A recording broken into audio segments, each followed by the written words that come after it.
Welcome everyone to Elizabethtown City Council Work Session for June 22nd, 2026. I will officially call the meeting to order and ask Councilmember Julia Springsteen who shall lead us in the invocation, please. Happy to. Pray with me, please. Gracious and almighty God, we come before you with grateful hearts as we gather to serve the people of this community. We thank you for the gift of this place, for the rolling hills and green meadows, for the quiet creeks and the open skies that remind us of your faithfulness and provision. We give thanks for the natural world you have entrusted to our care, for the native grasses that hold the earth, feed the birds, and mark the turning of the seasons. As we take our seats at this table tonight, grant us wisdom beyond our own understanding. Give us ears to truly hear what we represent, or those we represent, courage to make decisions that serve the common good, and humility to remember that we are servants first. May our deliberations be marked by respect, our disagreements tempered by grace, and our decisions guided by justice and compassion for every resident of the city. We ask your blessing over this council, your community, and this work. Amen. If you would, please join me in the Pledge of Allegiance. I pledge allegiance to the flag of the United States of America and to the republic for which it stands, one nation, under God, indivisible, with liberty and justice for all.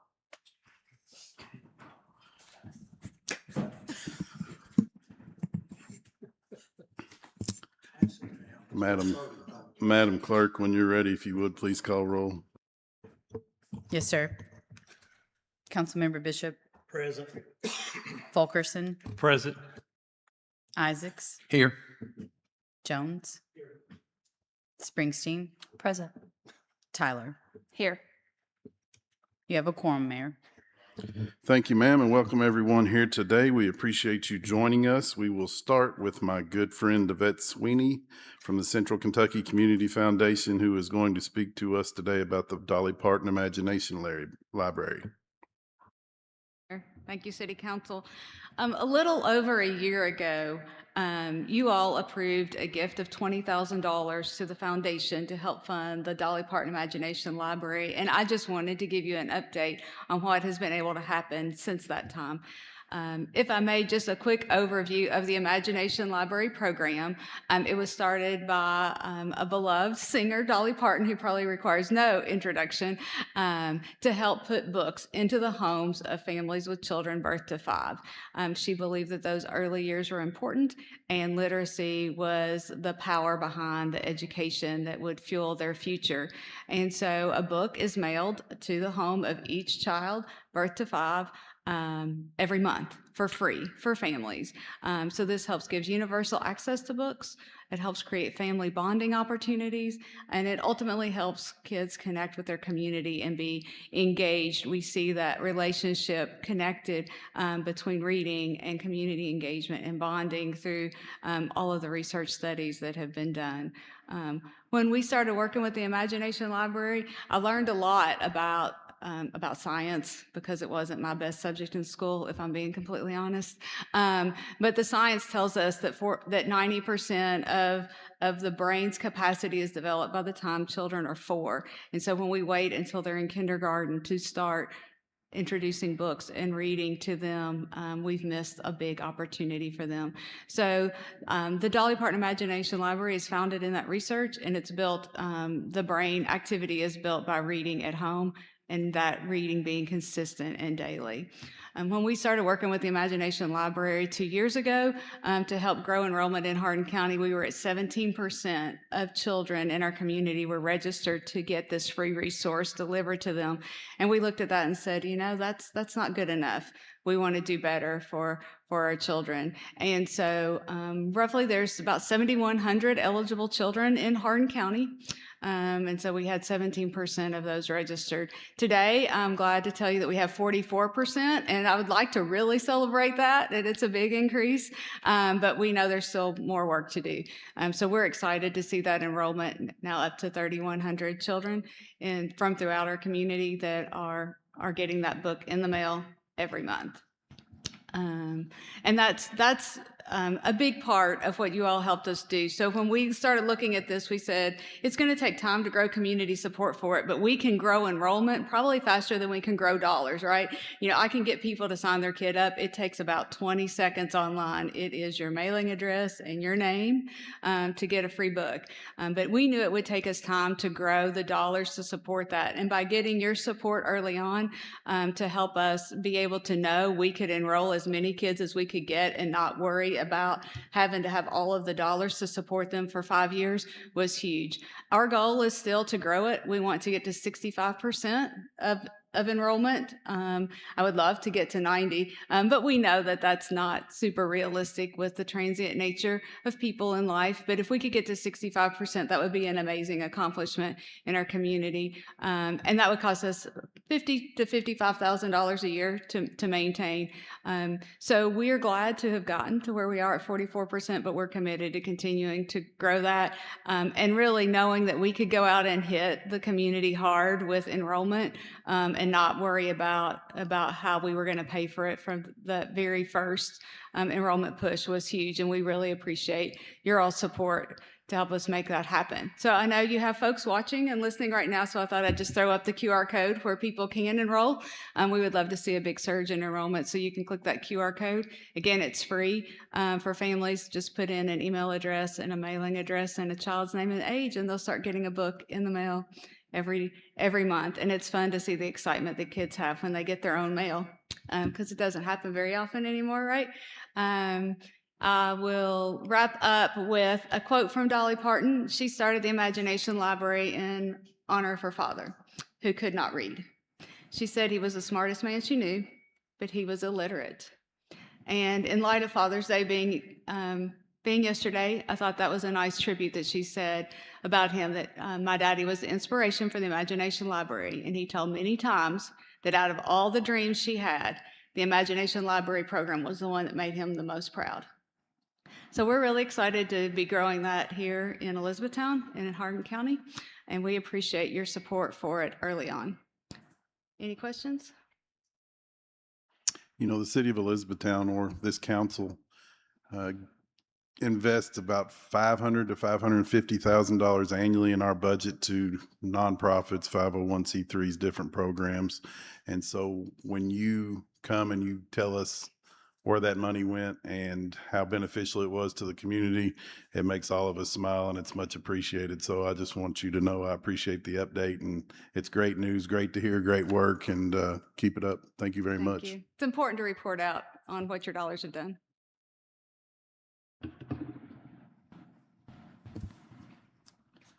Next up, Mr. Jim Becker, proposed native landscaping. Good to see you, Mr. Becker.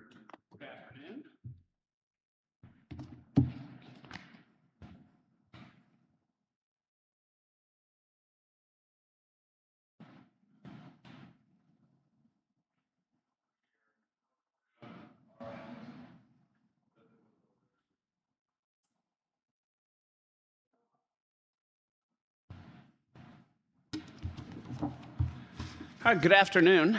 Thank you very much for the opportunity to offer this proposed ordinance for your consideration and hopefully enactment. My name is Jim Becker. I'm a resident of Elizabethtown, and what got me here in front of you today is a few years ago, my wife and I became active on the creation care team at our church, coincidentally First Presbyterian of Elizabethtown.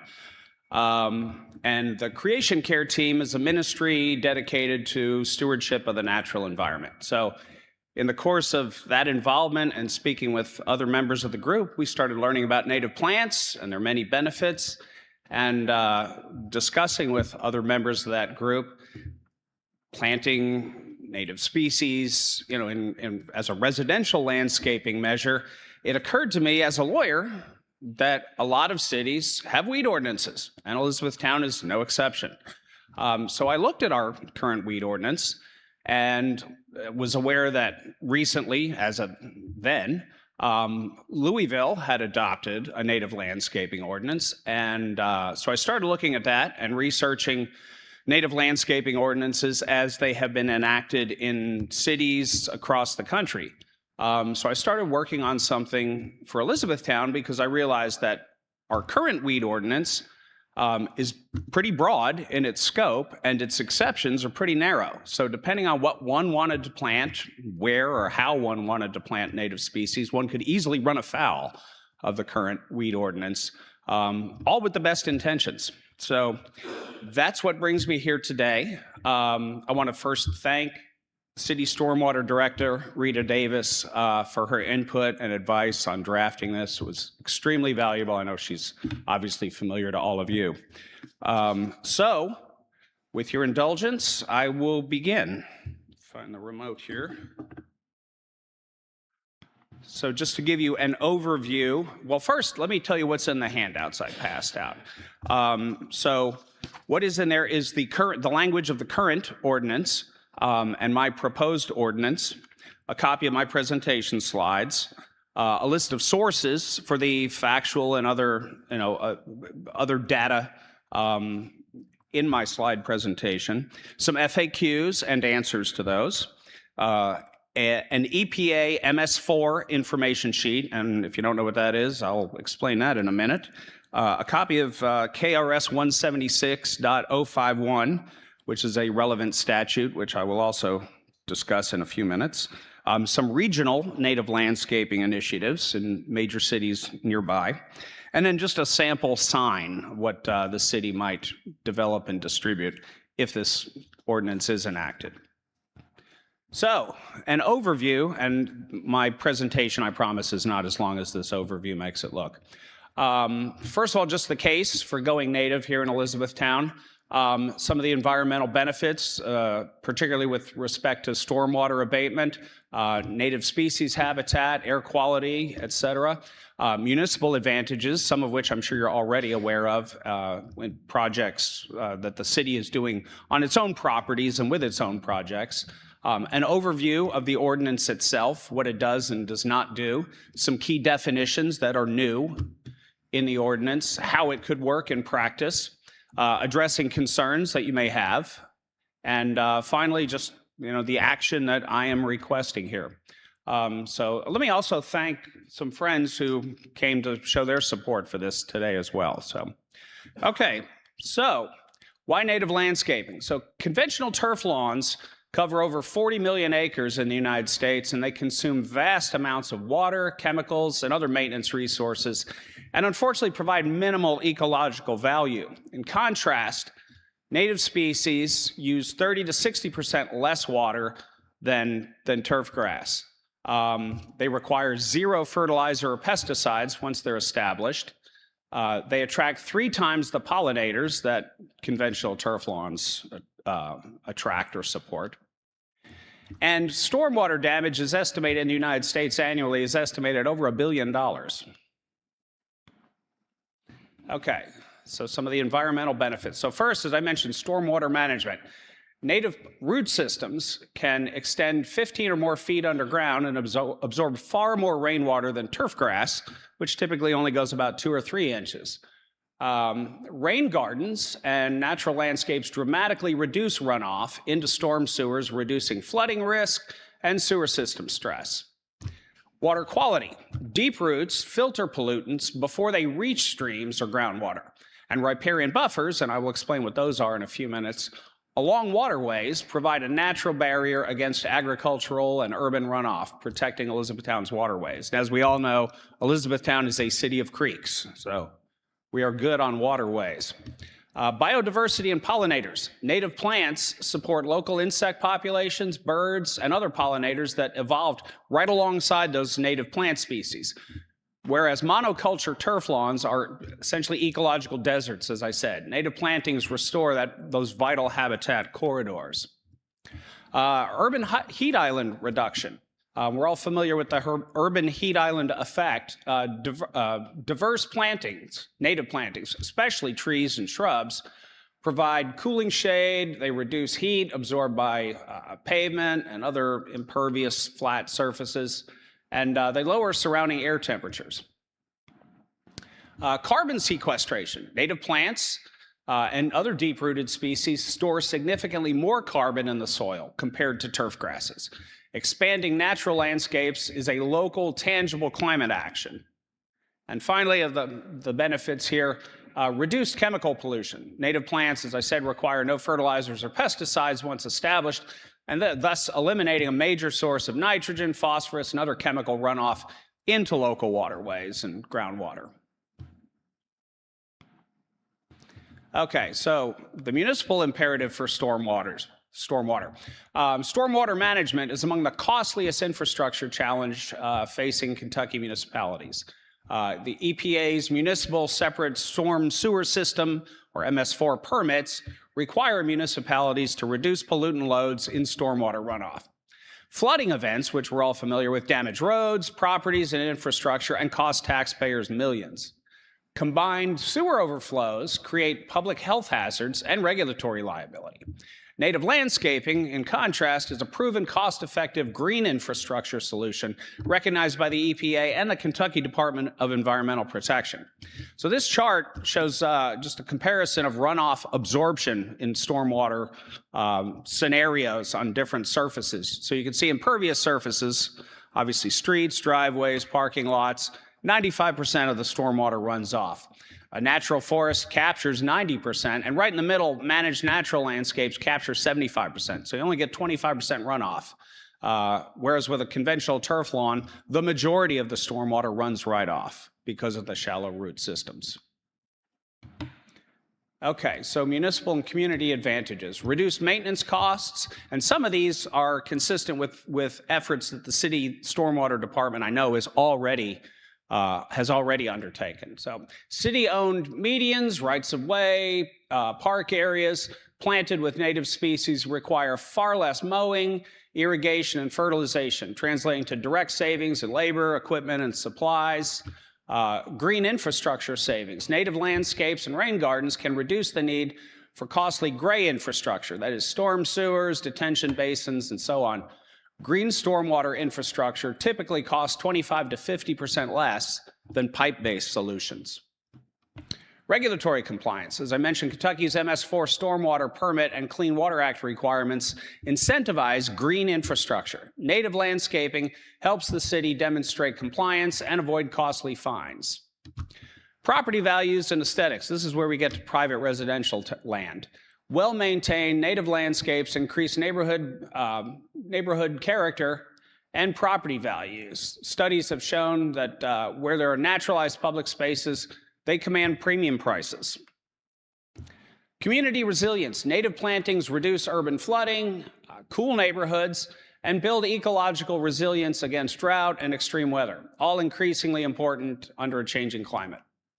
Finally, tourism and quality of life. Pollinators, birds, and natural beauty attract to ecotourism and support residents' mental health. Communities with green corridors are more desirable places to live and work, and we all want that.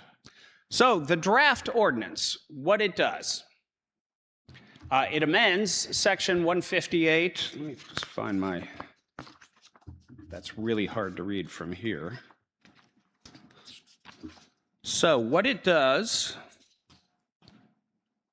it amends Section 153.146, which is the current weed ordinance, with a modern vegetation framework.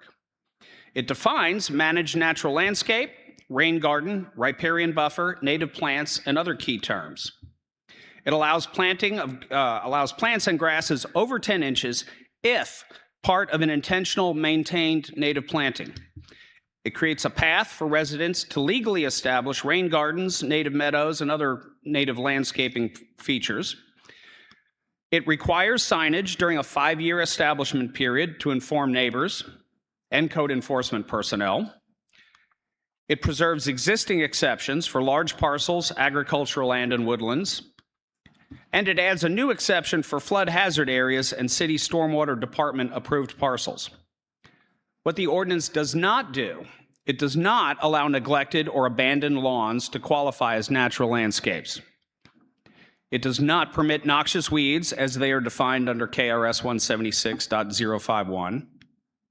It does not allow plantings that block public rights-of-way or sight lines.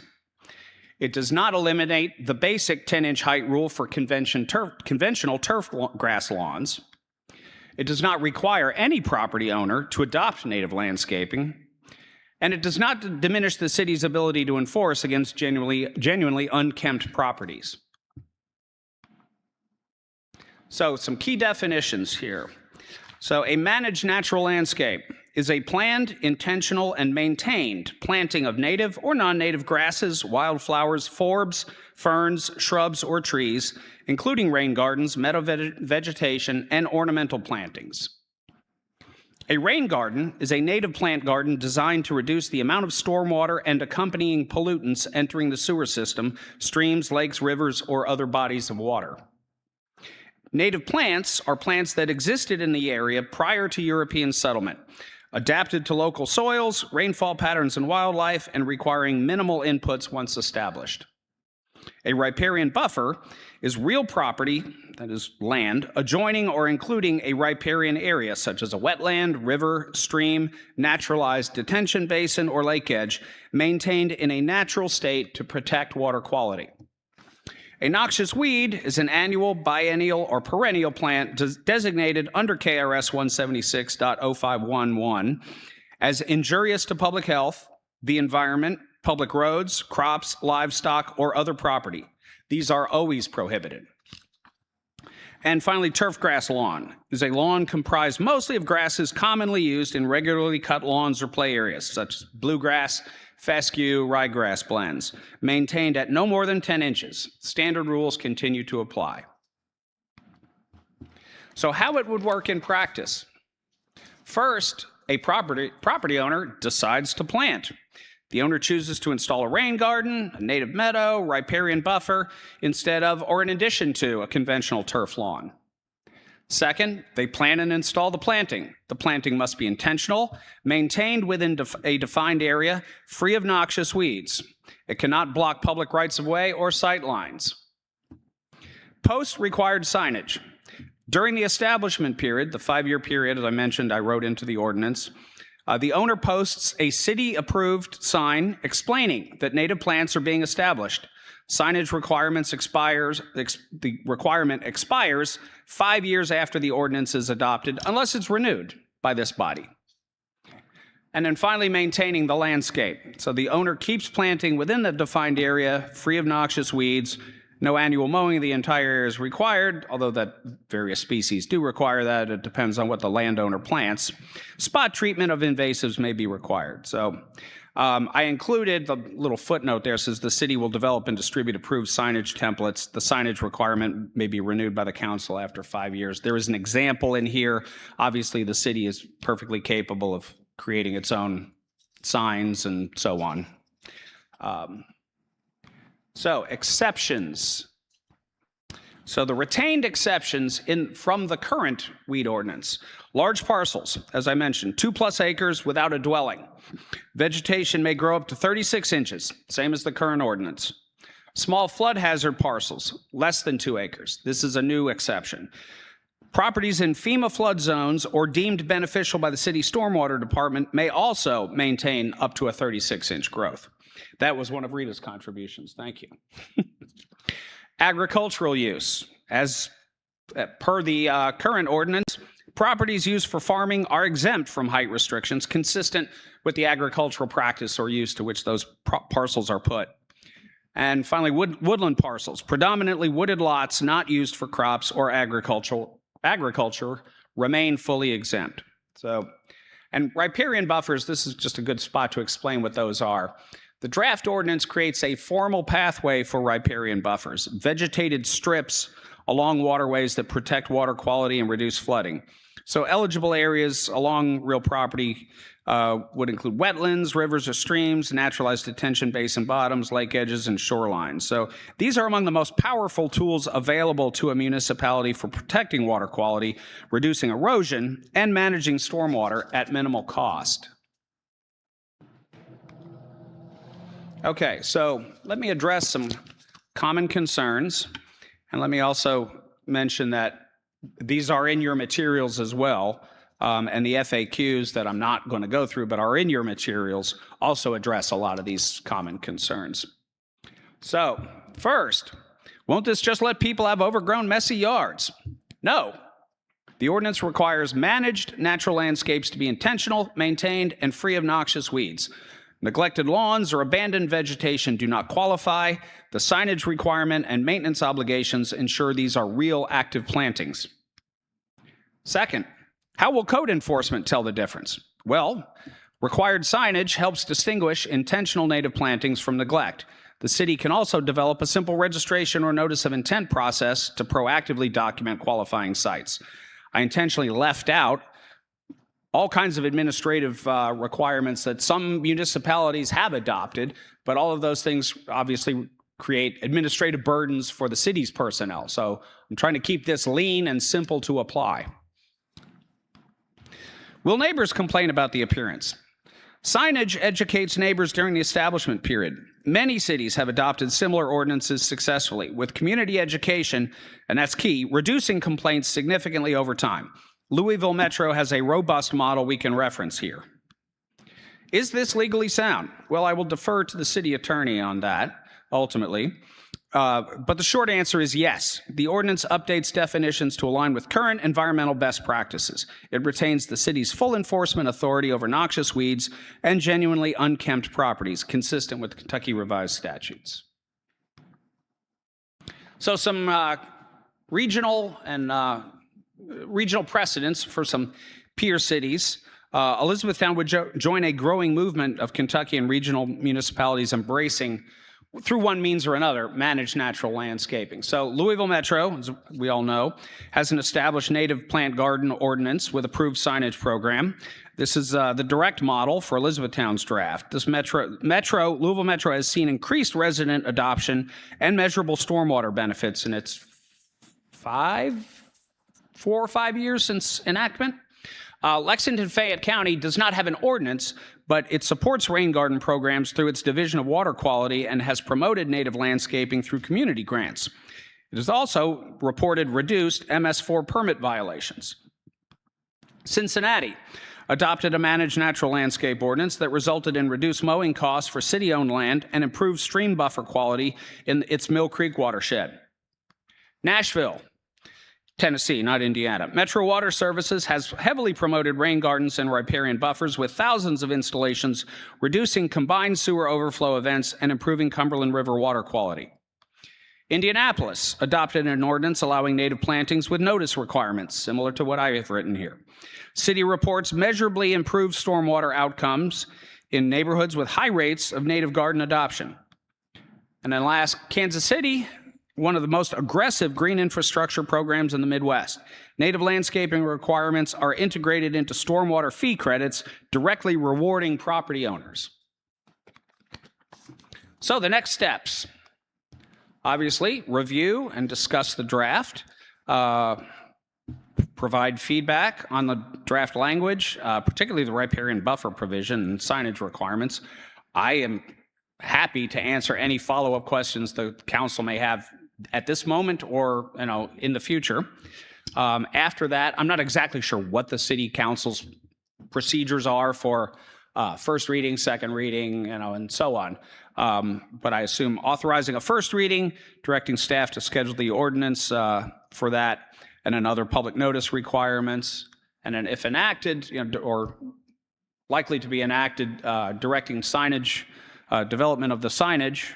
If the council decides to keep the signage requirement, first of all, which it obviously has the discretion to eliminate that altogether, and then hopefully adopt the ordinance following public comment and make Elizabethtown a leader in green infrastructure. So I know that Mr. Howard would first want to review the ordinance for legality, obviously, and then also for form to make sure its numbering and so on are consistent with where it would go in the current code of ordinances. I tried to be mindful of that when I drafted this in the numbering. So that is my presentation.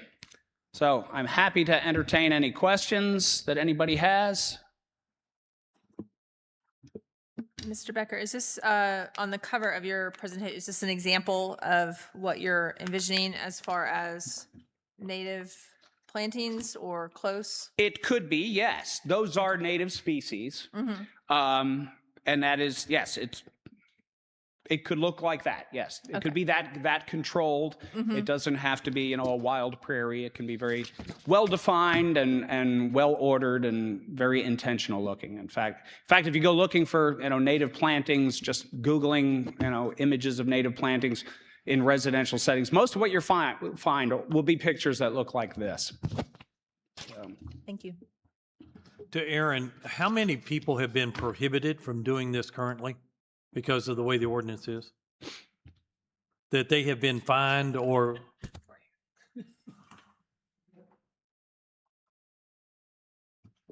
Not to put you on the spot, Aaron. I mean, Aaron Hawkins with Planning and Development. I don't have a number of people that have been fined for tall grass that claim it's native species. We can go back and do some research and try to get some specific numbers for you if there have been people that have contested a citation or a notice of violation for tall grass that they say, no, we were trying to grow native species for a pollinator zone or whatnot. So I know, in the last several years, I've had conversations with people asking if that's possible to do. And we've told them we don't have a mechanism at this point to allow that in terms of inside the scope of the ordinance. But no, if you want like hard numbers, we can get that for you. The only complaints I've ever got is high grass. I've never had a situation where somebody said, hey, I have planted native grass and the city has come out here and cited me and, leave me alone. It's always been, there are some neighbors claiming native because they won't do any any landscaping or anything, but never the other. Well, as my proposed ordinance is written, they would have to use native species in an intentional way. They couldn't just stop cutting the grass and claim those are natives. And in fact, I would just suppose that you probably have a low number of people who are, claiming they're planting natives because right now it's not legal. I don't think it's illegal. Well, as you read the current ordinance, and it's written pretty broadly, basically, if it's not a tree or a shrub or a tradition or what's the word I'm looking for? A decorative grass or a conventional flower garden, it's by definition therefore a nuisance. So if it's not, those are the exceptions in the current ordinance. So the current ordinance is pretty broad. So if somebody did want to plant native prairie grasses, they would very likely run afoul of the current ordinance. I think a few years ago with the Arboretum, my problem was I didn't know what a weed and a flower was. So, when I would pull one thing that looked terrible to me, they would say, the little old ladies would tell me, oh no, Tony, don't pull that. That's, so. I had the think same that's- problem, and there's an app for that. So I think we need to look at, do we have a sample, or would we be required to maybe say, here are some native species that we could use for our area? Oh, absolutely. And there are people in the room with lots of knowledge of that, including Amy Aldendorfer, the county extension agent. So she is a fantastic resource for exactly that type of question. Mr. Becker, I thought your presentation was great. I appreciate you taking the time to present that to council. One of the things that I would ask, and please don't think we're beating up on you with these questions, but I will give you an example. Rita has done a great job with our basin system, and we looked at 3 or 4 or 5 years ago planting native grasses in our basins. Some have been productive, some have not. And I think what we run into specifically with the Strawberry Basin, we planted native grasses, wildflowers in that basin, and a lot of the neighbors around there weren't patient enough maybe to let them have 2, 3, 4 years to develop and make a lush native wildlife or native grass area for that basin, and they thought that it was a bunch of weeds, and they kept asking us to mow it. So I think there'd have to be a lot of education on our part for people to understand that. I understand your point in putting signs there and letting people know what we're trying to do. But the other question I would have for you is, how do we know when somebody declares that they're going to plant native grasses or wildflowers in their yard or whatever property that they own, that they actually did it and they're not trying to just get out of mowing their grass because it takes 3 to 4 years sometimes to see results? How do we know that they did it? Well, one giveaway would be, since native turf grasses don't take that long to reach 10 inches, if somebody comes to the city and to obtain a sign, if city council enacts this, keeps the signage requirement, and makes it a condition, before one can even create their, residential planting, they must obtain a sign from the city, then that puts the city on notice right there that so-and-so who lives at this address has the intention of planting native species. Neighbors may, complain if they see, tall things growing.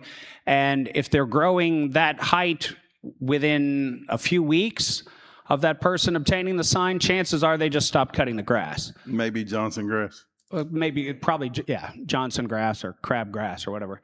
Or plantains, those are quite a nuisance. Again, education and publicity are the key to all of this. Nearly 500 cities and counties in the United States have adopted this. They've all had that growing pain period to go through, switching from the conventional turf lawn where everybody has a golf course fairway in their front yard, to more diverse planting options. It's a transition, but with education and information, it's not a difficult one to navigate, as nearly 500 other cities and counties could tell you. So. And my other question is, Jamie Henderson's in the back there, and he does our code enforcement, and he does a fantabulous job of doing that. But he's busy, extremely busy, and he handles a lot of different things. And you may or may not know the answer to this, but what do other municipalities that you listed, if you know, how do they handle that? Absorbing, who's checking that, who's following up to make sure that things are the way they're supposed to be and that it's native grass as opposed to somebody just ignoring their lawn? That is a question I will be very happy to find you an answer to. That's fair. Okay. And your questions were totally fair. Thank you again for the opportunity. As a lawyer, I am perfectly at home in more hostile situations than this one. So this has been great. Thank you again for your time and consideration. I do have one more, Yes. sorry. And kind of if you're going to look into like how the code enforcement is handled as far as like participation, like whoever you reach out to, I'm just kind of curious on participation numbers from those communities. Okay, if that's I can find that. Thank you. And please don't think we're putting the research burden on you. We'll look at some Oh, stuff no, too, I'm and then happy maybe we can to. come I'm back happy together. to. It's not. Yeah, we're glad to do our own research as well. So. Well, we can verify each other's then and see Fair. how consistent our results are. But I'm happy to do that. I started this conversation. I'm happy to follow up on it. So, all right. Thank you, sir. Thank you very Appreciate your much. time. Thank you. And last but not least, our city administrator, Ed Pope, is going to discuss South End development. Afternoon.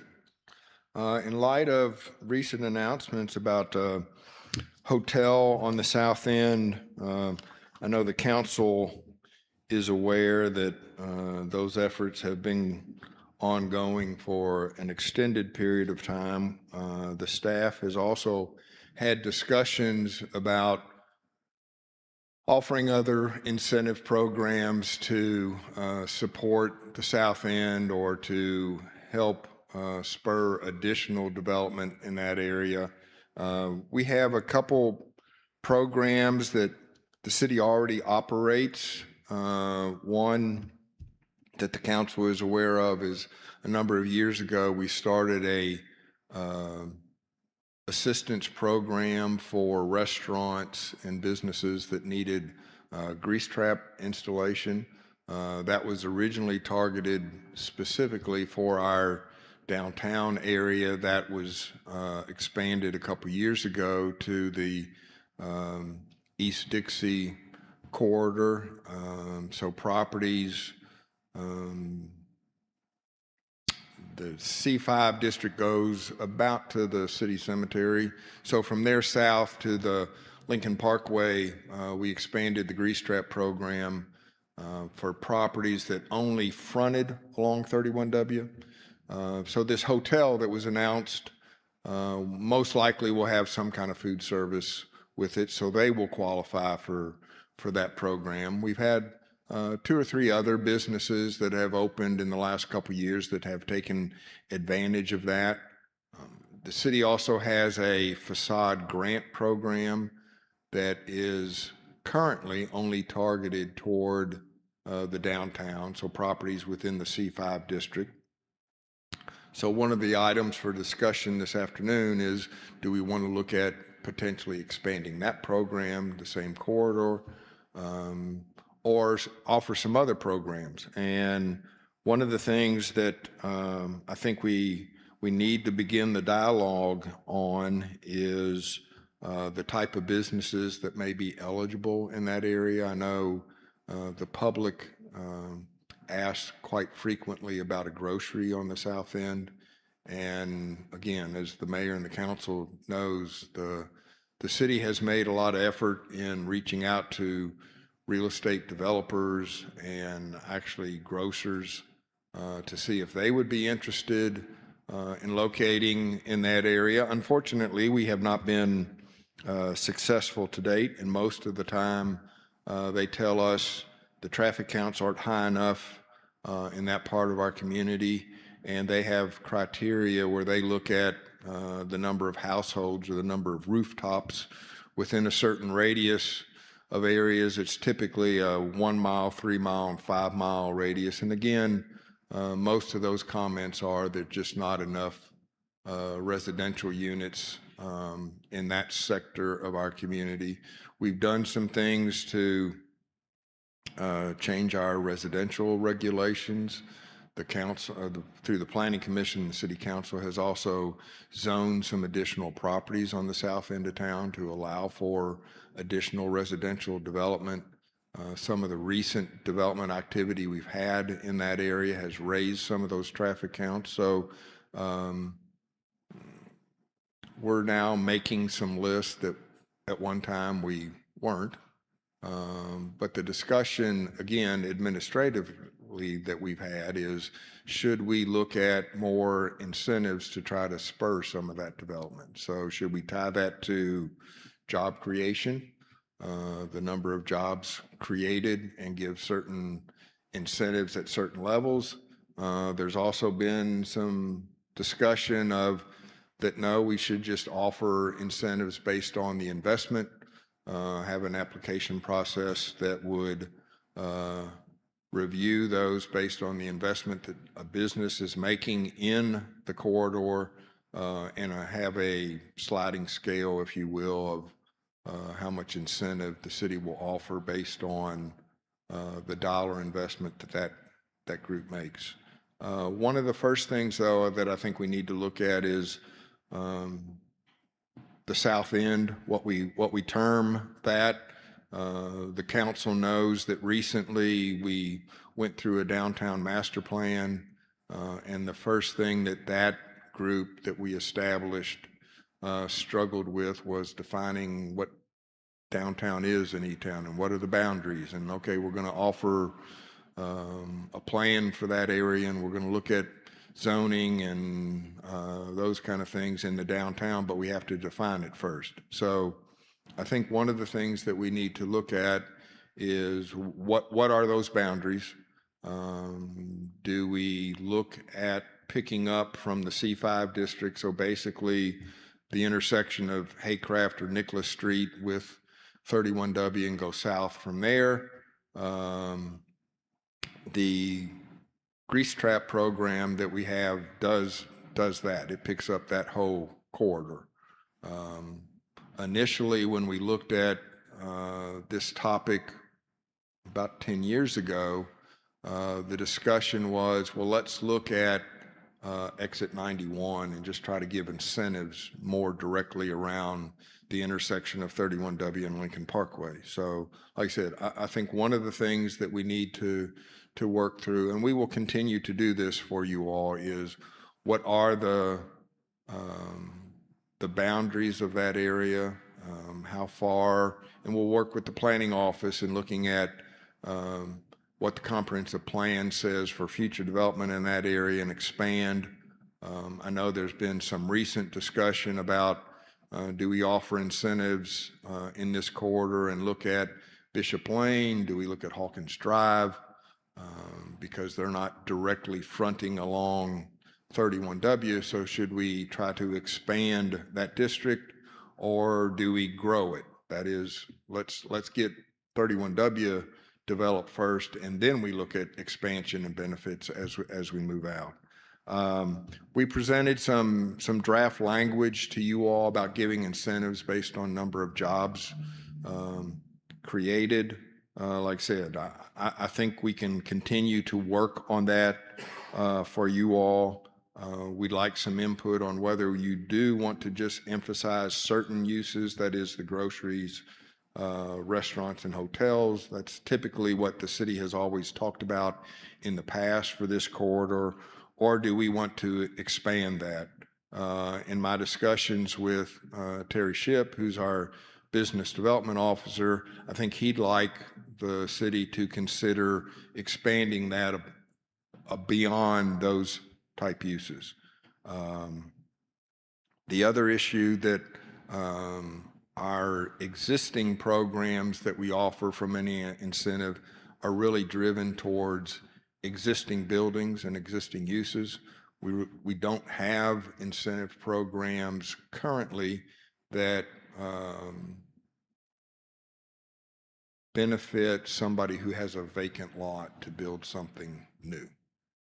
So again, that's part of the discussion is do we look at vacant properties too, especially along the East Dixie corridor, because we do have quite a bit of vacancy. I think it's important to note, and the mayor noted this in some of the questions he's been asked about the hotel development. I mean, we do have a major grant that the city has written and has received funding for the redevelopment of that corridor. So the city's going to be making an investment between our local match, state funding, and federal funding of over $10 million on that corridor to redo some of the roadway, improve sidewalks, and install a multi-use path, increase street lighting and landscaping, and also that takes that burden away from those businesses to make that investment, because we've identified those uses in the corridor, which typically are a requirement under the city's design standards under our zoning ordinance. So there are some incentives in place already. Like I said, based on the discussion in the last week, we just wanted to present the ideas, the draft that we did to you all, and we'll continue be working on that over the next couple months. So your all's comments back to us. Of course, Terry always reaches out to the local businesses and talks to the chamber and businesses along that corridor and other property owners. So we'll get their input too. But like I said, we just wanted to follow up on that recent announcement and let you all know that there's still activity and more improvements that we think can be made to incentivize the development in that area, and we'll continue to work that way. Would like I said, any comments or direction that you all would like to give us, to please do that. And hopefully we'll have a package to present later this fall to you all overall. For me, I do not see why we would not extend the grant program down there to help with, I mean, we have seen some development down there that has helped. And obviously, when the people from the hotel come down and they see other people investing, that helps us in selling that You're right. project there. So, and to follow up on that, Marty, I mean, I think in our conversations with the development group that's bringing the hotel to town, I think the fact that they had seen some private investment already taking place in the corridor and being aware of the city's improvements to the streetscape on there, you're right. Incentive, I mean, it wasn't a direct incentive, but it sent a message to them that this was an appropriate place to make investments. And we really, some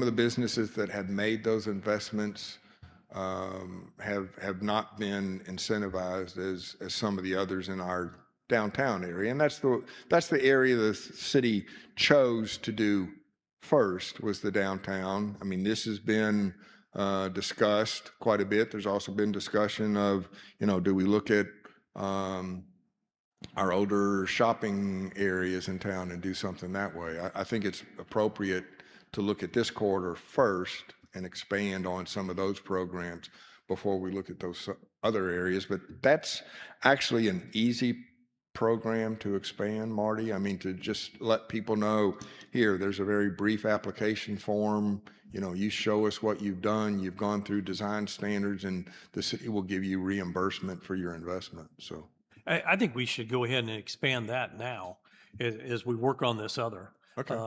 In my opinion. I think we can, there's 3 or 4 of them down there that have done a great job.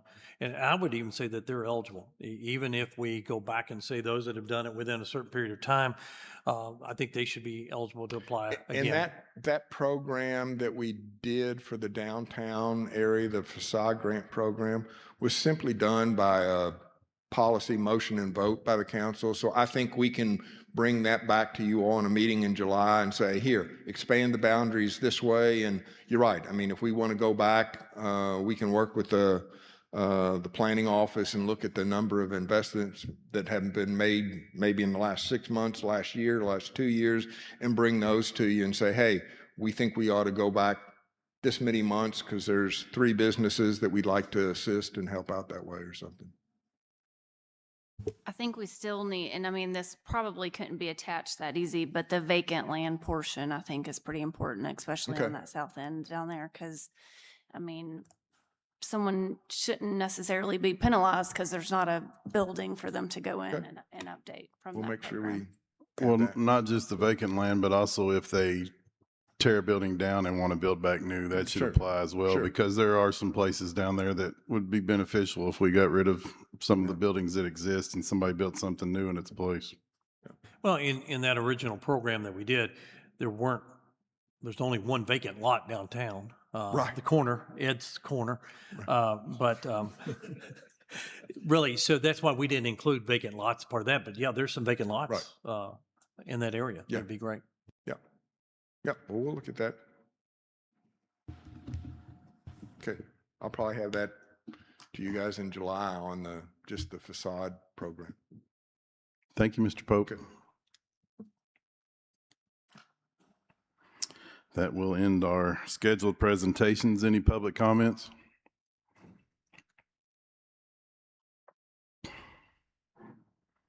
No public comments. All right, so we'll go to city council information items. The next city council meeting will be July 6, 2026. And the city will observe the 4th of July holiday on Friday, July 3rd, 2026. And closure of the intersection of Veterans Way and Town Drive starts Monday, June 29th, 2026. And this closure will be in effect for 3 to 4 weeks. So they have done a good job out there and they're moving along pretty quick, but they're going to need that closure for a few weeks to be safe and to get that knocked out so we can get it back open, hopefully before school starts. So that's all I have. Anybody have anything they want to add? I just want to share one thing. Mayor, you always brag on our teammates, and they're wonderful. I got a text from Mayor Brandenburg, David Pace, who said that your city clerk, unfortunately, he mentioned the police chief too, and the ABC officer were extremely helpful today, and he was so appreciative for your all's help. You can say thank you. Thank you. I do say it all the time. We have the best in just about every position that you can imagine, and Jessica does not get the credit that she deserves, but without her, I don't know where we'd be, and I don't really have that much to say about Jeremy. Well, I just hope Madison doesn't share that with him, that I sort of bragged on him. He doesn't need the confidence, Madison. Mayor, also, this probably should have been during public comments, but our friends at Warm Blessing are having a golf scramble on August 14th. If anybody would like to participate or sponsor, they can go to the Warm Blessings Facebook page and find information. And I think everybody got information in their emails today as well. Very good. Anybody else? We will not go closed session today, so I will take a motion and a second to adjourn if you all agree. Second. All in favor? Opposed? Seeing none, motion carries. We are adjourned. Thank you all.